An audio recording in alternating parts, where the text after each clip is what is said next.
ஆன்மீக அன்பர்கள் அனைவருக்கும் வணக்கம். செந்தூர் முருகன் அருளோடு தொடர்வோம் கந்தபுராணத்தை. அத்தியாயம் 1. தவம் புரிந்த நாயகி. திருக்கைலை திருமாமலை என்னும் புண்ணிய கஷேத்திரத்தில் நவரத்தின பொன்மணி சிம்மாசனத்தில் 1000 கோடி சூரியன் உதித்தாற் போன்ற பேரொளியுடன் அருள் வடிவான ஈசனும் கருணையே வடிவான ஈஸ்வரியும் எழுந்தருளியிருந்தனர். அங்கே தேவகானம் வேத மந்திர ஜபத்தோடு இணைந்து ஒலித்து கொண்டிருந்தது. சிவகணத்தவர்கள் மத்தளம் முழக்கினர். இப்பேற்பட்ட ரம்யமான வேளையில் அம்பிகையின் வதனம் மட்டும் சற்று சோர்வுடன் காணப்பட்டது. அம்பிகையின் மனநிலையை புரிந்து கொண்ட மகேசன் ஈஸ்வரியின் முகம் நோக்கி, சர்வலோக நாயகி சங்கரி, உனது இன்முகம் வாட்டத்துடன் காணப்படுவது ஏன் என்று அன்போடு வினவினார். ஈசனின் நளினமான மொழி கேட்டு நாயகி, அங்கிங்கெனாதபடி எங்கும் பேரொளி பொங்க காட்சி தரும் நாதன் அறியாததா பிரபோ? எளியவள் தாட்சாயினியாக பிறந்தபோது என் தந்தை தக்ஷனால் அவமானப்பட்டு அக்னியில் பிரவேசித்து தங்களை பிரிந்தேன். உங்கள் போதனையை மதியாததால் நான் பட்ட அவமானம் இன்னும் என் நெஞ்சை விட்டு நீங்கவில்லை. அதனால் நான் மறுபிறவி எடுக்க எண்ணுகிறேன். தேவரீர் திருவருள் புரிய வேண்டும் என்று வேதனையுடன் விளம்பினாள். அம்பிகையின் மொழி கேட்டு சிவபெருமான், ஜகஜனனி, தக்க தருணத்தில் தகுந்த வரம் கேட்டாய். லோகக்ஷேமத்திற்காக நல்ல காரியங்கள் நடக்க இருக்கிறது. உனது பூலோக அவதாரம் பிரபஞ்சத்திற்கு உத்தமமான உயர்ந்த வழிகாட்டும். பூலோகத்தில் வாழ்ந்து வரும் பர்வதராஜனான இமவான் மேனை தம்பதியர் எனது அன்பிற்கு பாத்திரமானவர்கள். அவர்கள் உன்னை தங்கள் புத்திரியாக அடைய வேண்டும் என்பதற்காக பல்லாண்டு காலமாக தவம் புரிந்து வருகின்றனர். அவர்கள் தவம் பலிதமாக இது ஒரு நல்ல தருணம். சென்று வா தேவி. ஜெய விஜயீ பவ. உமா மகேஸ்வரி உற்சாகத்தின் எல்லைக்கே சென்று விட்டாள். அக்கணமே தனது அவதார வைபவத்தை பூர்த்தி செய்ய புறப்பட்டாள். ஓஷதி பிரஸ்தம் என்னும் நகரத்தை பன்னெடுங்காலமாக அரசு புரிந்து வந்த பர்வதராஜன் தவம் புரிய சித்தம் கொண்டான். ஒரு நாள் அரியணை விட்டு கீழே இறங்கினான். நாடாண்ட மன்னன் இமவான் அணிமணி ஆபரணம் களைந்தான். ருத்ராட்ச மணிமாலைகள் தரித்தான். பொன்பட்டு வஸ்திரம் களைந்தான். காவி அணிந்தான். நாடு களைந்தான். மனைவியோடு காடு புகுந்தான். இமயமலை சாரலில் மனைவி மேனையுடன் பர்ணசாலையில் தவத்தை மேற்கொண்டான். தவத்தால் உயர்ந்தான் பர்வதராஜன். தியானத்தால் அவன் முகத்தில் ஒரு பிரகாசம்.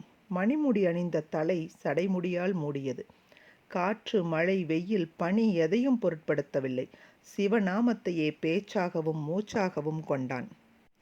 மன்னனின் பர்ணசாலையை அடுத்துள்ள மானசரஸ் தடாகத்தில் நீலோத்பல மலர்கள் மலர்ந்து தடாகத்திற்கு குடைபிடித்தாற்போல் அழகுற காணப்பட்டது.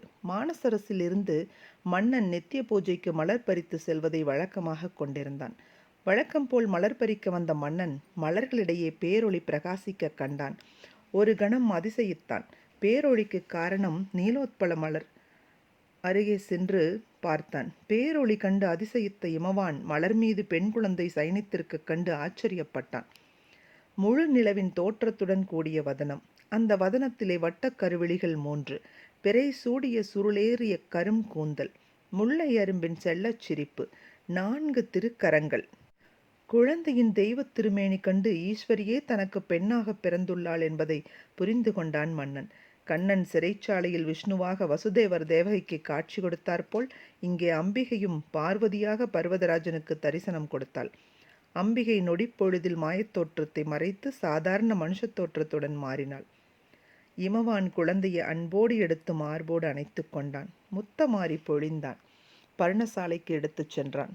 மேனாவிடம் குழந்தையை கொடுத்து மானசரஸில் குழந்தை கிடைத்த செய்தியை சொன்னான்.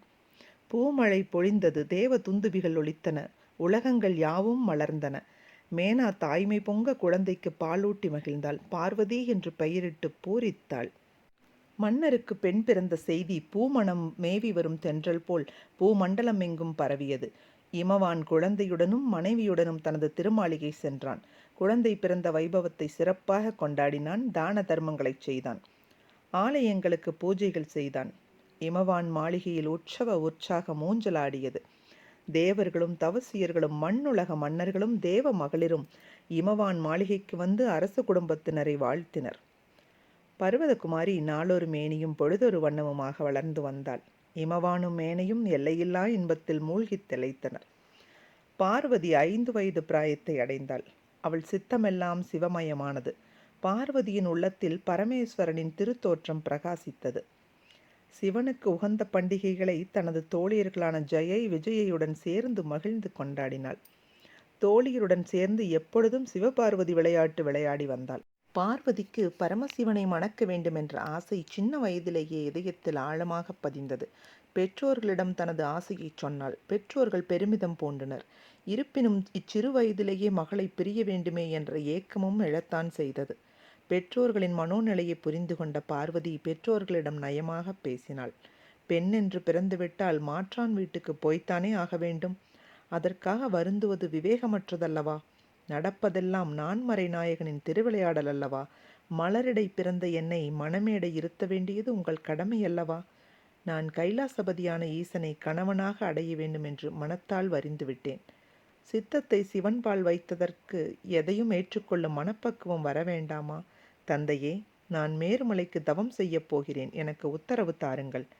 மகளின் வார்த்தைகள் பெற்றோர் இதயத்திற்கு சற்று இதமாக இருந்தது. இமவான் மேருமலையில் பார்வதிக்கு தவம் செய்ய பர்ணசாலை அமைத்தான்.